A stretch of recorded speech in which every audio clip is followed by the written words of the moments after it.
So, అక్కడ వాళ్ళంతకు వాళ్ళే ఇంజెక్షన్‌లు మోకాళ్ళ నొప్పులు అంటే మోకాళ్ళకి ఇస్తా ఉన్నారు. నడుము నొప్పి అంటే నడుముకి ఇస్తా ఉన్నారు. దాని తర్వాత వాళ్ళేందంటే ఇచ్చి ఎళ్ళిపోతారు. అక్కడ స్వెల్లింగ్ అయిపోయి అసలు ఆ పార్ట్ మొత్తం తొలగించే పరిస్థితి వస్తా ఉంది. సో, దానికి ఆ ఇంజెక్షన్‌లకి మన పీఆర్‌పీ దాన్లకి డిఫరెన్స్ ఏంటి సార్? తెలియని వాళ్ళ కోసం. స్టెరాయిడ్ అనగానే అది ఒక పెద్ద విషంలాగా, ఒక పాయిజన్ లాగా మొత్తం మన కంట్రీ అంతా అనుకుంటారు. అది స్టెరాయిడ్ స్టెరాయిడ్ అని.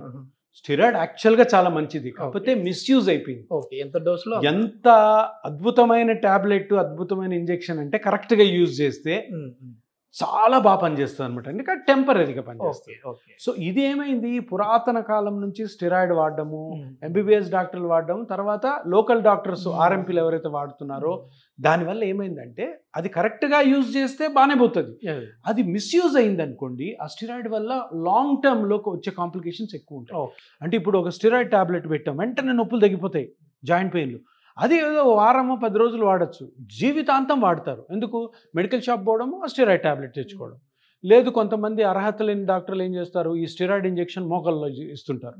అది ఎక్కడికో పక్కకి వెళ్ళిపోయింది. నువ్వు చెప్పినట్టు స్వెల్లింగ్ రావడం, సివియర్ పెయిన్ రావడం.